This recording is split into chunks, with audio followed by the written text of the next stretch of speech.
Bienvenidos a nuestro canal de noticias, donde recopilamos los últimos acontecimientos en la guerra entre Rusia y Ucrania. Ucrania, donde Rusia continúa sus ataques, continúa defendiendo sus tierras. La mejor defensa es el ataque. El ejército ucraniano, que no descuida su táctica, a menudo realiza contraataques. Cabe señalar que Ucrania llevó a cabo estos ataques sin pérdida de vidas. Porque estos ataques tienen una importancia estratégica y se suelen realizar con vehículos aéreos no tripulados. Uno de estos ataques se retrasó en los últimos días. Un dron despegó de Ucrania y atacó la estación transformadora del oleoducto Transneft, Druzhba en la región de Belgorod.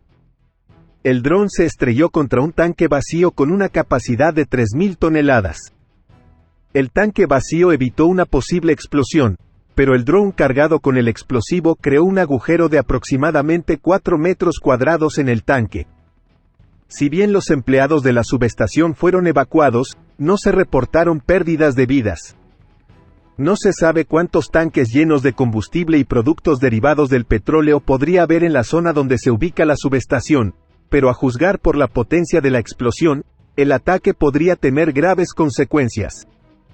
También informó que hubo un ataque al oleoducto, que lleva petróleo a Europa, en las afueras del centro Trofa.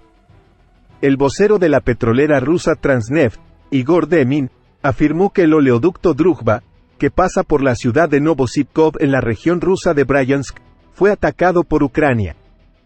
Al señalar que un proyectil de artillería golpeó la estación de bombeo del oleoducto en el ataque, Demin dijo: "No hubo pérdida de vidas debido a que la bala golpeó el punto de la estación. El daño causado está siendo reparado por el equipo de reparación. El petróleo de Druzhba, el oleoducto, está operando normalmente". En la declaración realizada por el Ministerio de Emergencias de Rusia, se indicó que un proyectil de artillería disparado por Ucrania cayó en un campo vacío en la región de Bryansk. El oleoducto de Druzhba, que comenzó en la región rusa de Samara, se divide en dos partes en la región rusa de Bryansk. Mientras que los envíos se realizan a Bielorrusia, Polonia y Alemania desde la parte norte del oleoducto, los envíos se realizan a Ucrania, Hungría, Chequia y Eslovaquia desde la parte sur. Andrei Kartapolov, presidente del Comité de Defensa de la Duma Estatal de Rusia, sugirió que las empresas rusas protejan sus instalaciones de los ataques aéreos por su cuenta. Andrei Kartapolov dijo que después de que se lanzaran numerosos ataques con varios drones desde territorio ucraniano, las empresas preocupadas por la seguridad de sus instalaciones deberían considerar cómo garantizar su propia seguridad. Kartapolov dijo: "Hay medios bastante económicos para combatir los drones que se están produciendo y que cualquier empresa que se precie puede comprar y establecer sus instalaciones, para que puedan operar de forma continua. Estamos hablando de la compra de defensa aérea y guerra electrónica. Sistemas". Dicho. Durante la semana pasada, drones, Gazprom, Transneft, etc. atacó varias instalaciones civiles ubicadas a 500 kilómetros de la frontera con Ucrania, incluidas instalaciones. Las empresas aún no han respondido a la declaración de Kartapolov, pero desde principios de este año la cantidad de ataques con drones ha aumentado significativamente, mientras que los drones ya están llegando a la región de Moscú, creando una situación muy insegura. También se escuchan sonidos de explosión desde el territorio de Rusia cerca de la frontera con Ucrania. Hace algún tiempo hubo una violenta explosión en Guardeisky. El ejército ucraniano atacó un aeródromo militar en esta zona residencial, que es una de las bases aéreas militares más grandes de la península. Según datos oficiales, el dron fue alcanzado con éxito por los sistemas de defensa aérea, pero donde cayeron los fragmentos del dron se formó un gran pozo, de unos 10 a 12 metros de diámetro y unos 3.5 metros de profundidad. Se confirmó la información sobre la explosión y se encontró un gran cráter en el lugar. Aparentemente, los sistemas de defensa aérea rusos golpearon el dron, los escombros y la ojiva cayeron al suelo, provocando una poderosa explosión. Sin embargo, dado que la aeronave ha cubierto con éxito una distancia tan larga tanto desde las fronteras de Ucrania como sobre el territorio de Rusia, no se especificó desde qué dirección voló el dron, lo que genera una gran preocupación. Aunque la guerra es entre Ucrania y Rusia, muchos estados están tratando de detener esta guerra o respaldar a Ucrania, que está defendiendo sus tierras. Washington está pidiendo a Beijing que suministre a Ucrania armas defensivas. Según John Kirby, coordinador de comunicaciones estratégicas del Consejo de Seguridad Nacional de los Estados Unidos, Washington estaría encantado si Beijing considerara brindar asistencia de defensa militar a Ucrania. Queremos que China se una al resto del mundo para denunciar este conflicto y no hacer nada para ayudar a Rusia a continuar esta guerra. De hecho, damos la bienvenida a China a tomar medidas para ayudar a Ucrania en defensa propia, dijo.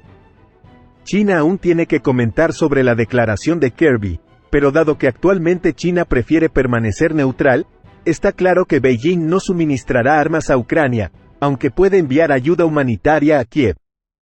Anteriormente, China había propuesto un tratado de paz de 12 artículos para poner fin a la situación de conflicto en la región al intentar resolver el conflicto entre Rusia y Ucrania de manera pacífica. Los planes estratégicos comenzaron a implementarse en el frente, donde la guerra entre Rusia y Ucrania fue intensa. Las Fuerzas Armadas de Ucrania decidieron retirarse de Bakhmut inmediatamente. Después de que la amenaza de cercar a Bakhmut se hizo evidente, las Fuerzas Armadas de Ucrania comenzaron una retirada masiva de esta ciudad. Según varias fuentes, alrededor de 2.000 militares y mercenarios extranjeros de las Fuerzas Armadas de Ucrania han abandonado la ciudad solo en las últimas 48 horas. El motivo de la retirada de Ucrania quedó claro. Esto se debe a que Rusia puede atacar a grandes grupos de personal militar con artillería y aviones. Ahora se sabe que los primeros en retirarse de Bakhmut fueron unidades de reconocimiento que utilizaban vehículos aéreos no tripulados. El hecho de que las Fuerzas Armadas de Ucrania se estén retirando en gran medida de Bakhmut muestra que la situación aquí es extremadamente difícil para las Fuerzas Armadas de Ucrania. Sin embargo, una gran cantidad de soldados ucranianos aún permanecen en el territorio de la ciudad, pero la tarea principal de estos últimos es proteger a las unidades que ya se están retirando. De hecho, Ucrania recuperó muchos de los lugares que había perdido en los primeros días de la guerra. Esto también está en la agenda de la Unión Europea. El alto representante de la Unión Europea para Relaciones Exteriores y Política de Seguridad Borrell ha realizado unas declaraciones a los periodistas tras la reunión de los ministros de defensa de los países de la Unión Europea. Al afirmar que el ministro de Defensa de Ucrania, Oleksiy Reznikov, dio información sobre la situación sobre el terreno después de la retirada de Rusia de Kherson, Borrell afirmó que desde el 24 de febrero, Ucrania ha recuperado el 50% del territorio ocupado por Rusia. Borrell ha asegurado que la ayuda militar prestada está funcionando. Refiriéndose a la misión de ayuda militar lanzada hoy por la Unión Europea, Borrell dijo, en conjunto, habrá un comando de entrenamiento de armas de nivel operativo en Polonia.